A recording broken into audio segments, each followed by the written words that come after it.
अब हम इस मुकाबले को स्पीड से जीतेंगे। आर्कनाइन, चलो दिखाते हैं। आर्कनाइन अपनी आग की लपटों के साथ स्टेडियम में एंटर करता है। गैरी तुरंत ही आर्कनाइन को अटैक करने को बोलता है। गैरी तुरंत ही आर्कनाइन को अटैक करने के लिए बोलता है। आर्कनाइन, अभी जाओ, फ्लेयर ब्लेज। मतलब आते ही इतना शक्तिशाली मूव। लगता है गैरी को इस बैटल को जल्दी खत्म करना है। आर्कनाइन आग में लिपटे हुए तेजी से शैडो ड्रैगनाइट की तरफ दौड़ पड़ता है। तभी रीची बोलता है, ड्रैगनाइट, शैडो बैनिश। आर्कनाइन टकराने से तुरंत पहले शैडो ड्रैगनाइट हवा में कहीं पर गायब हो जाता है और आसानी से अटैक से बच जाता है। गैरी एकदम शॉक हो जाता है। क्या? कहाँ गया वो? ड्रैगनाइट अचानक से आर्कनाइन के ऊपर आता है। उसकी पंख बिजली से चमक रहे होते हैं और वो अपने बिजली वाले पंखों से उस पर अटैक करता है। मुझे नहीं पता जी कौन सा मूव है, पर कुछ तो मतलब खतरनाक ही है। ड्रैगनाइट, अब जाओ, dark thunder. In a world we must defend, with courage in our hearts we'll mend. From Paladin to Radiant, our journey's just begun, my friend. We're gonna catch 'em all, Pokemon. Together we'll stand strong. Through every battle, rise and fall, with Pokemon, where we belong.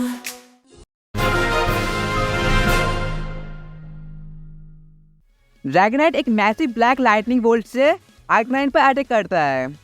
मतलब कि उसके ऊपर एक खतरनाक बिजली गिराता है। उसी के साथ मैदान से धुआं उठने लगता है। मतलब चारों तरफ धूल धूल हो जाती है उस थंडर की वजह से। और जैसे ही धूल साफ होती है, हमें आर्कनाइन दिखाया जाता है, जो कि मतलब मुश्किल से खड़ा हुआ होता है। मतलब कि ये इतना पावरफुल मूव है, आर्कनाइन की ऐसी की तैसी कर दी उसने। तभी गैरी बोलता है, ठीक है रिची, मेरे आर्कनाइन को अंडर एस्टिमेट मत करना। आर्कनाइन, अभी जाओ, एक्सट्रीम स्पीड। शैडो ड्रैगनाइट कुछ कर पाए उससे पहले आर्कनाइन बिजली की रफ्तार से आगे बढ़ता है और उसे एक जोरदार टक्कर देता है। उसकी वजह से ड्रैगनाइट पीछे धकेल जाता है, लेकिन उसे ज़्यादा डैमेज नहीं होता। तभी रिची बोलता है, ठीक है ड्रैगनाइट, शैडो क्लॉ से अभी हमला करो। ड्रैगनाइट अपने डार्क पंजों से आर्कनाइन पर नज़दीक से हमला करता है। उसकी वजह से आर्कनाइन को काफ़ी डैमेज होता है और वो तुरंत ही ज़मीन पर गिर जाता है। इसका मतलब है कि वो हार चुका है। तभी अनाउंसर बोलता है, और ये क्या, आर्कनाइन भी इस बैटल से बाहर हो चुका है। अब गैरी के पास सिर्फ एक वोकन बचा है। क्या गैरी जीती हुई बैटल को हार जाएगा, या फिर हमें इस बैटल में कुछ और धमाकेदार देखने को मिलेगा? देखने के लिए हमारे साथ बने रहिए। गैरी बोलता है, अब बस मेरे पास एक वोकन बचा है, लेकिन रिची, ये तुम्हारे लिए एक नाइटमेयर होने वाला है। मतलब कि एक बुरा सपना। देखते हैं गाइस अब इसका लास्ट पोकेमॉन कौन सा है। जो गैरी होता है वो अपनी लास्ट पोकेबॉल थ्रो करता है और इसके अंदर से बाहर आता है एक इलेक्ट्रोवायर, जो गैरी की स्ट्रॉन्गेस्ट पोकेमॉन में से एक है। चलिए देखते हैं गाइस, गैरी का इलेक्ट्रोवायर शैडो ड्रैगनाइट को हरा पाएगा या फिर खुद हार जाएगा। वो तो गाइस तुम्हें बैटल में आगे जाके पता चल ही जाएगा। चलो देखते हैं कि आगे क्या होने वाला है। गैरी बोलता है, अब पावर का असली बैटल होगा। रिची तुरंत ही अपने ड्रैगनाइट को अटैक करने के लिए बोलता है। ठीक है फिर ड्रैगनाइट, एक बार फिर से डार्क थंडर। पागल है क्या? थंडर क्यों कर रहा है? वो इलेक्ट्रिक टाइप है। लगता है गाइस ये मेरी तरह ही बेवकूफ़ है। देखते हैं कि क्या होता है। शैडो ड्रैगनाइट अपनी अंधेरी बिजली को भरपूर शक्ति से चार्ज करता है और इलेक्ट्रोवायर पर छोड़ता है।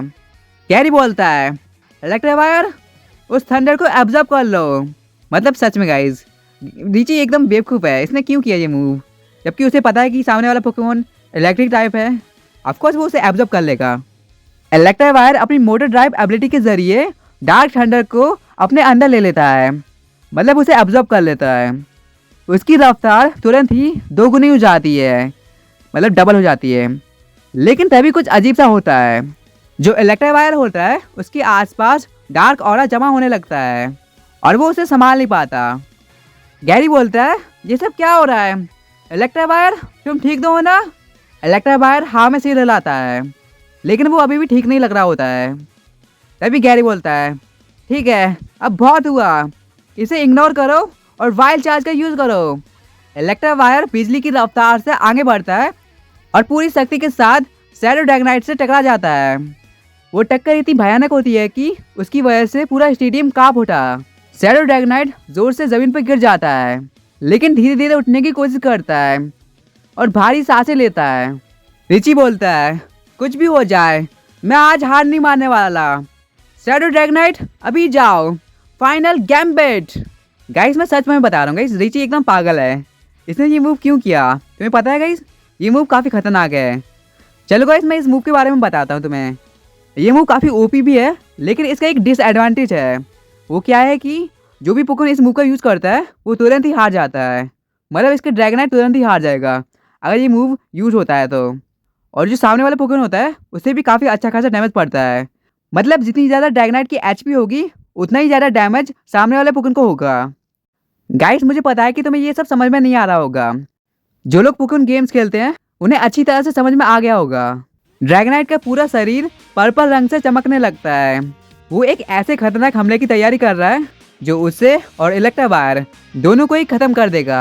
गैरी तुरंत बोलता है, इससे पहले कि वो अटैक करे आइस पंच से उसे हरा दो। इलेक्ट्रोवायर शैडो ड्रैगनाइट से बचते हुए आइस का मुक्का सीधे ड्रैगनाइट के मुंह पर जोर से मारता है और उसी के साथ एक एक्सप्लोजन होता है। जैसे ही धुआं साफ होता है शैडो ड्रैगनाइट धड़ से जमीन पर गिरता है। रेफरी आके देखता है जो शैडो ड्रैगनाइट है वो अब लड़ने के काबिल नहीं रहा। सो इसी के साथ इस बैटल के विजेता हैं गैरी ओक। स्टेडियम के सारे लोग गैरी ओक के लिए चीयर करते हैं।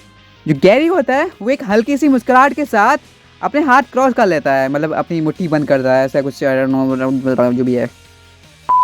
लेकिन जो रिची होता है वो एक गहरी सांस लेता है और हल्की सी मुस्कान देता है। सच में गाइस ये बैटल एकदम धमाकेदार थी और रिची के शैडो ड्रैगनाइट ने सबके होश उड़ा दिए, जो कि मतलब सच में मतलब कमाल था। आई डोंट नो मैं क्या बोलूँ। आई होप कि गाइस तुम्हें ये सीरीज़ अब तक पसंद आ रही हो, और आ रही है तो कमेंट में ज़रूर बताना। रिची गैरी के पास आता है और बोलता है, तुमने सच में जीत हासिल कर ली, लेकिन अगली बैटल तक मैं और भी स्ट्रॉन्ग बन जाऊंगा। गैरी बोलता है, मुझे उस दिन का इंतजार रहेगा। दोनों एक दूसरे से हाथ मिलाते हैं और इसी के साथ ये एपिक बैटल ख़त्म होती है। चलो गाइस अब हमारे हीरोज़ पे आते हैं, देखते हैं कि वो लोग क्या कर रहे हैं। आखिर उन दो लेजेंडरी पोकेमॉन के बीच क्या हुआ होगा। एसोस न्यू लेजेंडरी को देख के बोलता है, ये कौन सा पोकेमॉन है? सभी लूकर बोलते हैं, मुझे इसके बारे में कुछ खास नहीं पता, लेकिन मुझे इतना पता है कि ये एक एंशियन रखवाला है, पर इसका ओरिजिन किसी को नहीं पता। किसी को नहीं पता कि ये कहाँ से आया है और ये कहाँ पर रहता है। मुझे यकीन नहीं हो रहा कि मैं इसे अपनी आंखों से देख रहा हूँ। तभी ये जोर से गरजता है, उसकी बॉडी अनस्टेबल होने लगती है और एक अजीब सी डार्क एनर्जी उसके अंदर से निकलने लगती है और वह सीधा ऐश और उसकी फ्रेंड्स की तरफ दौड़ने लगता है। ऐश चिल्ला के बोलता है, वो हमारी तरफ आ रहा है। पिकाचू तुरंत ही जंप करके ऐश के सामने आ जाता है और ठंडा बोल्ट का यूज़ करता है।